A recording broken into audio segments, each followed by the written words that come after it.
The rain and the silence of Luxo. Deep within the forests of the Luxo province, far removed from the eyes of the world, lies the stage of a tragedy. The day 128 lives were extinguished in a single night.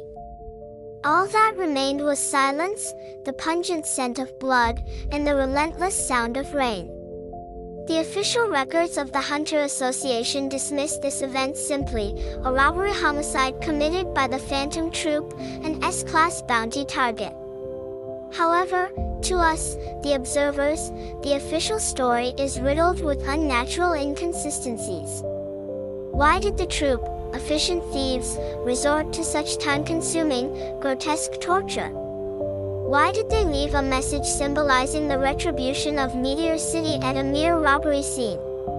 And why does the severed head of Pero, the protagonist's best friend, reside not in a black market, but in the private collection of a Kaken prince? This was not a simple robbery. This is a story of political maneuvering within Meteor City, the economics of the mafia, the madness of royalty, and the hidden sins of the Kurta clan themselves. A dark tapestry woven into an inevitable collapse. The Observer and the Forbidden Book. The gears of fate began to turn 6 weeks before the massacre, with the arrival of a single woman, Sheila.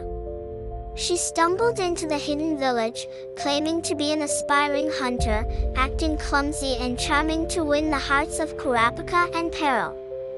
But think rationally. The Kurta are a secretive people who migrate instantly if discovered. Could an ordinary traveler truly, accidentally, find them?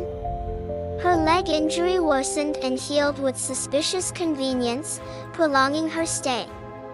This was likely a calculated infiltration. She was determining the village's coordinates, assessing their combat capabilities, and judging the quality of the merchandise, the Scarlet Eyes. She was a scout, carrying the will of Meteor City.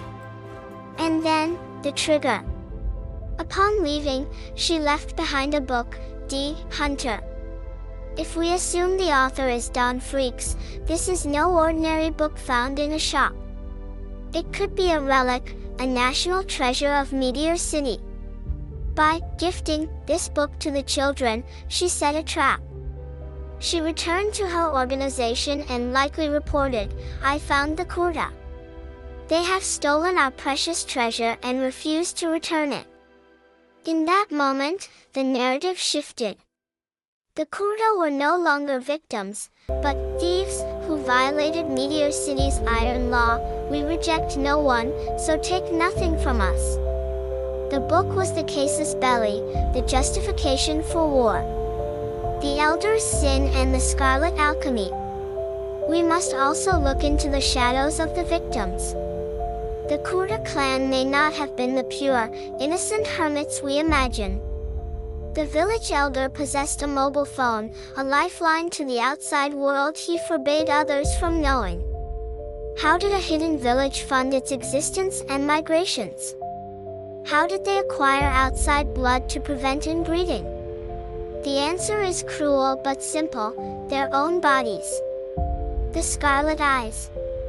It is highly probable that the elder was selling the eyes of the deceased, or those who broke the laws, to the black market to sustain the village. Consider the eye drops shown in Kurapika's memories. The elder called them a failed product because they preserved the redness of the eyes. But view this from a merchant's perspective. A drug that forces the eyes to turn red and fixes the color permanently? That is not a failure.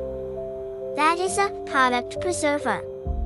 If the elder was using this drug on the dying to create greater merchandise for his mafia contacts, then the technology itself became a target for the hyenas of the underworld. The Fourth Prince and the Aesthetics of Agony. The story now connects to the present, the Succession War and the Fourth Prince of the Kaken Empire, Serednich.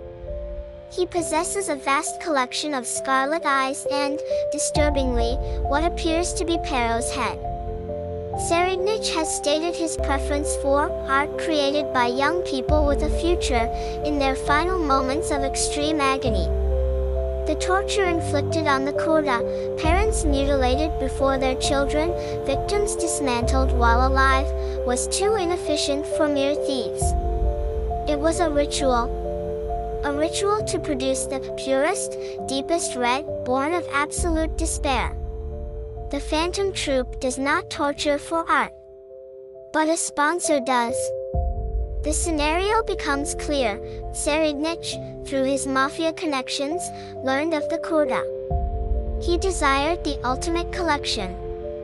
The mafia, knowing the danger of the Kurdas and users, outsourced the violence to Meteor City using Sheila's fabricated justification. The prince wasn't just a buyer. He was the client. He may have even been there, conducting the symphony of screams, personally selecting Perrault as his masterpiece. The Phantom Troupe as the designers.